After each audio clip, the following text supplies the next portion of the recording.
العلم هو النور الهادي والمفتاح لكل الخير من يرد الله به خيرا. بسم اللہ الرحمن الرحیم نحمده ونصلی علی رسولہ الکریم اما بعد. عزیز طلبہ کرام اور سامعین اعظام، مصنف رحمۃ اللہ علیہ نے کل گزشتہ کے سبق میں چند مسائل کا تذکرہ کیا تھا. ان میں سے مثلاً یہ بھی ذکر کیا تھا کہ اگر عورت کا دودھ بکری کے دودھ میں مل جائے اور اسی طریقے سے دو عورتوں کا دودھ اکٹھا ہو جائے، پھر وہ کسی بچہ یا بچی کو پلا دیا جائے، تو ایسے دودھ کا حکم اور اس سے حرمت کے ثبوت و عدم ثبوت کا حکم بیان کیا گیا تھا. اب مصنف علیہ الرحمہ آگے اسی طرح کچھ جزئیہ بیان کر رہے ہیں. لہذا یہ کہا وَإِذَا نَزَلَ لِلْبَقْرِ لَبَنٌ فَأَرْضَعَتْ صَبِيًّا يَتَعَلَّقُ بِهِ التَّحْرِيمُ، اور جب کسی کنواری لڑکی کے پستان میں دودھ اتر آئے اور وہ دودھ بچہ کو پلا دے تو اس سے حرمت متعلق ہو جائے گی. کیوں؟ وہ تو غیر شادی شدہ ہے، ابھی شادی بھی نہیں ہوئی، نکاح نہیں ہوا، اس کے ساتھ دخول نہیں پایا گیا، ابھی تو کنواری ہے. تو کیا اس کے دودھ سے بھی رضاعت ثابت ہو جائے گی؟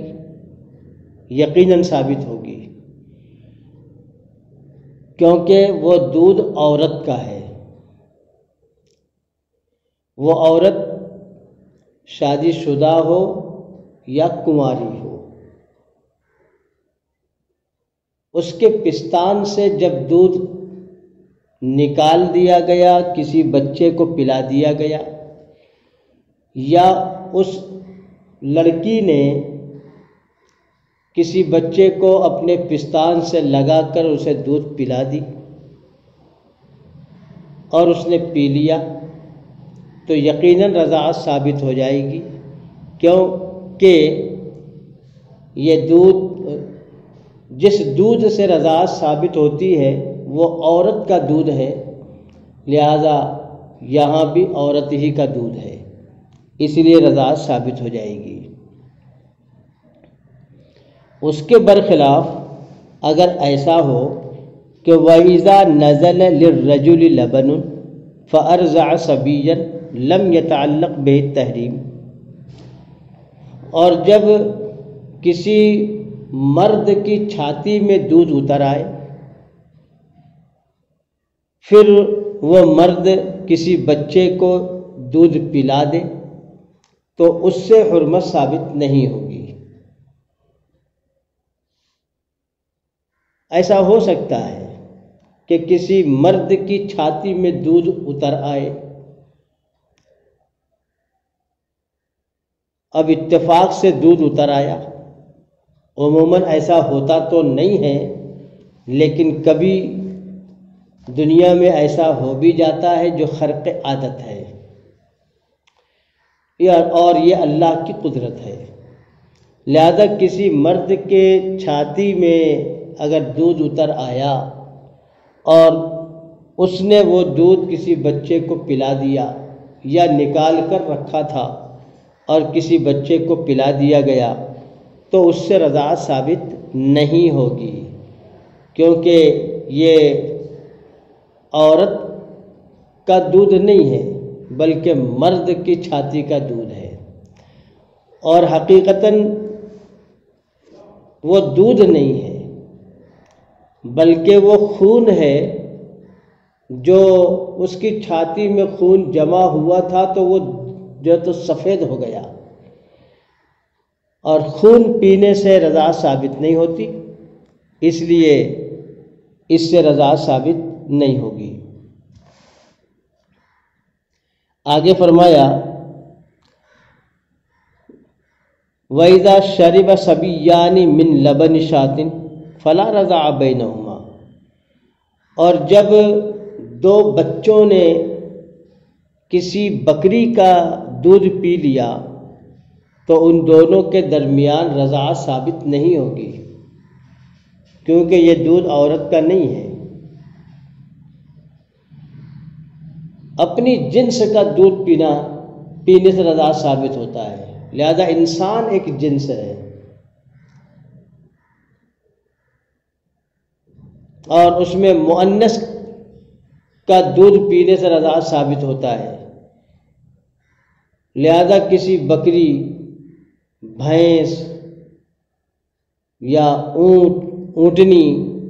کا دودھ اگر 2 بچوں کو، 10 بچوں کو، کتنے کو بھی پلا دیا جائے، ایک بھینس کا دودھ یا ایک بکری کا دودھ کئی بچوں کو پلا دیا جائے تو ان میں رضاعت ثابت نہیں ہوگی۔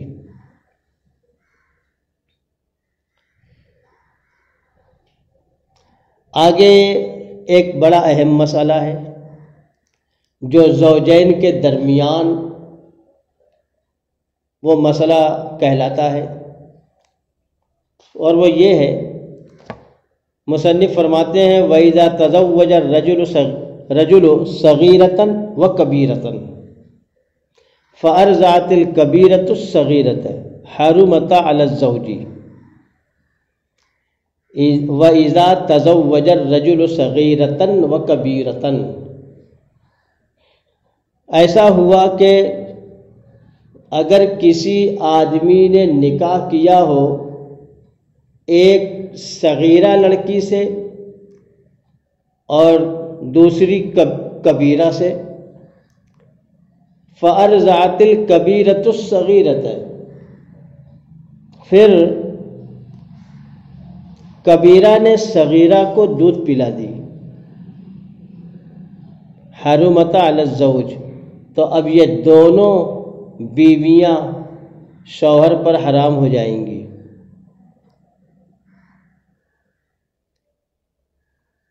دیکھیے ایسا بھی ہو سکتا ہے،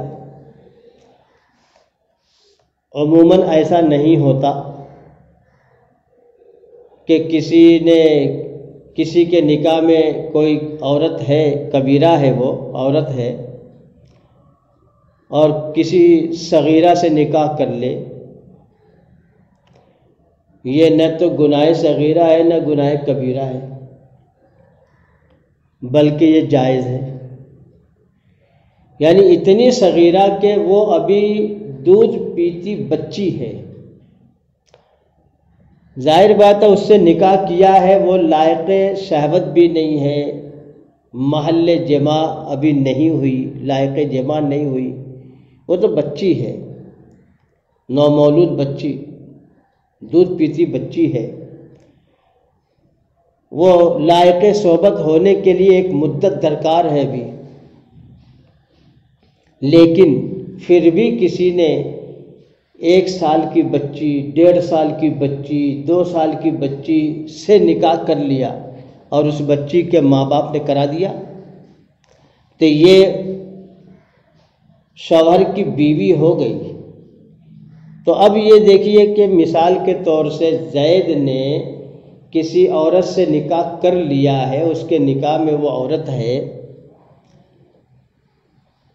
اب اتفاق سے اسی زید نے دوسری بیوی سے نکاح کیا اور وہ دوسری بیوی جو ہے تو ابھی صغیرہ ہے، 1 سال 1.5 2 سال کی بچی ہے مثلا، اس سے نکاح کر لیا، اب جو ہے تو کسی سبب سے کبیرہ نے صغیرہ کو دودھ پلا دی۔ اب عموماً ایسا ہوتا ہے کہ یہ بچے جب بھوکے ہوتے ہیں تو روتے ہیں، خوب روتے ہیں، تب اس نے جو ہے تو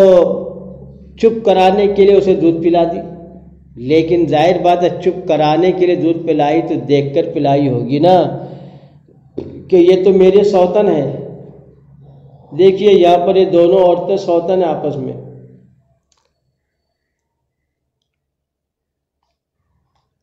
تو اگر ایسا ہوا ہے تو یہ تو قصدن پلانا پایا گیا، لہذا فساد جو ہے تو بالقصد کبیرہ کی طرف سے پایا گیا ہے، جس کا حکم آگے آ رہا ہے۔ اور اگر ایسا ہوا کہ اس کی بھی بچی ہے، غالباً اتنی ہی بڑی ہے، مثلا سال بھر کی، اور اس کی سوتن بھی سال بھر کی ہے، اب اتفاق سے سوتن رو رہی تھی یا دونوں رو رہے تھے خوب، اور ماں کی مامتا جو ہے بے چین کر دیتی ہے اسے اپنے سینے سے چمٹانے پر، ایسی حالت میں اب وہ فرض کرو کہ کبیرہ جو بیوی ہے وہ اپنے کسی الجھن میں، ضرورت میں، کسی کام میں لگی ہو، مشغول ہو، اور اسی الجھن کی وجہ سے جھٹ پٹ آ کر کے ان دونوں میں سے ایک کو جو ہے تو چھاتی سے لگا لیا اور اسے دودھ پلا دیا، اپنی بچی سمجھ کر لگایا اس نے۔ تو اب یہاں پر دیکھیے فساد کا ارادہ کبیرہ کی طرف سے نہیں ہے۔ اب یہ دونوں مسئلوں میں تھوڑا سا فرق ہو گیا کہ اگر عورت کی جانب سے فساد کا ارادہ ہو تو اس کا حکم الگ ہے، اور اگر فساد کا ارادہ نہ ہو، چوک ہو گئی ہو، تو اس کا حکم الگ ہے۔ لیکن دونوں صورتوں میں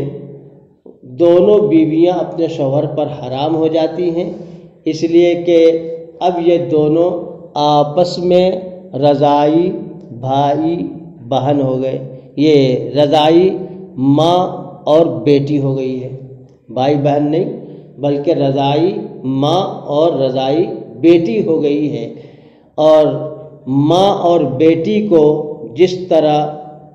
نسبی اعتبار سے ماں اور بیٹی کو ایک نکاح میں جمع کرنا حرام ہے، تو اسی طریقے سے رضائی ماں اور بیٹی کو ایک نکاح میں جمع کرنا حرام ہوگا۔ تو اب یہ دیکھیے آگے مصنف نے کہا کہ اذا تزوج الرجل صغیرۃ و کبیرۃ، اور جب نکاح کیا کسی مرد نے صغیرہ اور کبیرہ سے، فأرضعت الکبیرۃ الصغیرۃ، تو اب اگر کبیرہ نے صغیرہ کو دودھ پلا دیا، حرمتا علی الزوج، تو اب یہ دونوں اپنے شوہر پر حرام ہو جائیں گی۔ فإن کان لم يدخل بالکبیرۃ، اب اگر ایسا ہوا کہ اس نے ابھی تک کبیرہ سے دخول نہ کیا ہو، کبیرہ سے ابھی تک دخول نہ کیا ہو، فلا مہر لہا، تو اب اس کبیرہ کو کوئی مہر نہیں ملے گا۔ وللصغیرۃ نصف المہر، اور صغیرہ کو نصف مہر ملے گا۔ وَيَرْجِعُ بِهِ الزَّوْجُ عَلَى الْكَبِيرَةِ، اور وہ نصف مہر بھی شوہر کبیرہ سے وصول کرے گا۔ ان کانت تعمدت بالفساد، بشرطے کہ کبیرہ نے فساد نکاح کا ارادہ کیا ہو، فساد کا ارادہ کیا ہو۔ وَإِن لَّمْ تَتَعَمَّدْ، اور اگر فساد کا ارادہ نہ کیا ہو، فلا شیء علیہا، تو کبیرہ پر کوئی ضمان، کوئی ذمہ داری، تاوان لازم نہیں ہوگا۔ کہ شوہر اس سے وصول کرے اور وہ ادا کرے۔ یہ کہا گیا کہ کبیرہ نے صغیرہ کو دودھ پلا دیا تو یہ دونوں اب اپنے شوہر پر حرام ہو گئیں، کیونکہ اب دونوں رضائی ماں اور بیٹی بن گئی ہیں، اور دونوں حرام اس لیے ہو گئیں کہ ماں اور بیٹی سے نکاح کرنا حرام ہے۔ جس لڑکی سے نکاح کیا تو اس کی ماں اس پر حرام ہے، اور جس عورت سے نکاح کیا تو اس کی بیٹی اس پر حرام ہے۔ اب یہاں تو دونوں جمع ہو گئے، اس لیے حرام ہو گئے۔ اب یہ دودھ پلانا جو پایا گیا، تو اب ایسا بھی تو ہو سکتا ہے کہ کبیرہ سے نکاح کیا اور صغیرہ سے بھی نکاح کر لیا، اور ابھی تک کبیرہ سے صحبت نہیں کیا تھا، لیکن کبیرہ کے پستانوں میں دودھ تھا، اس نے جو ہے تو صغیرہ کو دودھ پلا دی۔ تو اب اس صورت میں چونکہ فساد عورت کی کبیرہ کی جانب سے پایا گیا ہے، اس کی کوئی اولاد نہیں، اس کے کوئی بچہ نہیں ہے، مثلا اگر گھر میں کوئی بچی ہے تو اس کی سوتن ہے، تو ظاہر بات ہے کہ یہ اس کی بچی نہیں ہے، سوتن ہے، اور سوتن کو دودھ پلا رہی ہے جانتے بوجھتے، تو اب کبیرہ کو جو ہے تو مہر اس لیے بھی نہیں ملے گا کہ فساد کا سبب کبیرہ بنی ہے۔ اب رہا یہ کہ فساد کا ارادہ کیا ہو یا نہ کیا ہو، دو باتیں ہو سکتی ہیں۔ فرض کرو وہ جاہل تھی، اس کو اتنا بھی نہیں معلوم کہ میں اگر اپنی سوتن کو دودھ پلا دوں تو حرام ہو جائیں گے ہم دونوں، اور اس نے دودھ پلا دی چپ کرانے کے لیے، ہمدردی میں، محبت میں، تو فساد کا ارادہ نہیں ہوا، لیکن پھر بھی حرام ہو گئے۔ ہاں اگر فساد کا ارادہ ہے کہ جانتی ہے کہ حرام ہو جائیں گے، تو اب اس صورت میں عورت جو ہے تو وہ کبیرہ پر صغیرہ کا مہر جو ہے تو دین ہوگا، لہذا فساد کے ارادے کی وجہ سے شوہر پر تو مہر ادا کرنا لازم ہے، صغیرہ کا مہر دے دے، لیکن اگر جو ہے تو مہر دے دیا تو ادھر کبیرہ سے جو تو وصول کرے گا، چاہے مہر ادا کرنے کے بعد وصول کرے یا مہر ادا کرنے سے پہلے وصول کرے، لیکن کبیرہ کو مہر نہیں ملے گا عدم دخول کی صورت میں۔ لیکن اگر دخول کر چکا تھا، کبیرہ سے اگر دخول کر چکا تھا، پھر اس کے بعد یہ واقعہ اور حادثہ پیش آیا ہے، تو اب اس صورت میں عورت تو مہر کی حقدار ہو گئی، کیونکہ دخول کر لینے سے مہر لازم ہو گیا۔ خیر، آگے مصنف علیہ الرحمہ نے فرمایا ہے وَلَا تُقْبَلُ فِي الرَّضَاعِ شَهَادَةُ النِّسَاءِ مُنْفَرِدَاتٍ، اور رضاعت کے بارے میں صرف عورتوں کی شہادت معتبر نہیں ہوگی، وَإِنَّمَا يَثْبُتُ بِشَهَادَةِ رَجُلَيْنِ أَوْ رَجُلٍ وَامْرَأَتَيْنِ، بلکہ رضاعت کا ثبوت دو مردوں یا ایک مرد اور دو عورتوں کی گواہی سے ہوگا۔ یہ کہنا چاہا کہ کبھی ایسا بھی ہو جاتا ہے، مثال کے طور سے، عام طور سے تو رضاعت کا رشتہ جو ہے تو معلوم ہے لوگوں کو، رشتہ داروں کو، اسی طریقے سے پڑوسیوں کو معلوم رہتا ہے، لیکن کبھی ایسا بھی ہو سکتا ہے کہ ان کے درمیان رضاعت کا رشتہ ہے لیکن معلوم نہیں ہے، اس لیے کہ جو ہے تو اس میں خلفشار ہوا، یا یہ کہ بعد مکان کی وجہ سے جہالت پائی گئی، اور جہالت پائے جانے کی وجہ سے جن دو کے درمیان رشتہ مقرر کیا گیا ان کو معلوم نہیں، تو اب اس صورت میں یہ معلوم نہیں کہ جو تو جس سے رشتہ کیا جا رہا ہے یہ آپس میں رضائی بھائی بہن ہیں، اتفاق سے کسی نے جو ہے کسی کو معلوم تھا، اس نے آ کر کے جو ہے تو شہادت دی کہ یہ ان دونوں نے تو جو تو فلاں عورت کا دودھ پیا ہے، تو اس لیے یہ دونوں رضائی بھائی بہن ہیں، تو ان کا رشتہ آپس میں درست نہیں ہے۔ تو امام مالک کے نزدیک صرف ایک کی شہادت سے رضا ثابت ہو جائے گی، لیکن ہم احناف کے نزدیک دو عادل شاہدوں کی شہادت کا اعتبار ہے، اور دو آدمیوں کی شہادت سے جب رضا ثابت ہوگی، یا تو پھر ایک مرد ہو اور دو عورتیں ہوں، کیونکہ شہادت کے بارے میں ادنا تعداد 2 عدد کی ہے، لہذا کم سے کم 2 مرد ہوں، یا یہ کہ ایک مرد اور 2 عورتیں ہوں۔ اور 2 عورتوں کا ہونا اس لیے ضروری ہے کہ 2 عورتوں کی شہادت ایک مرد کے برابر ہوتی ہے، تب جا کر ان کا رضا ثابت ہوگی، ورنہ رضا ثابت نہیں ہوگی۔ السلام عليكم، لا تنسوا الاعجاب بالفيديو والاشتراك في القناة تشجيعا لنا لنستمر بنشر المزيد إن شاء الله.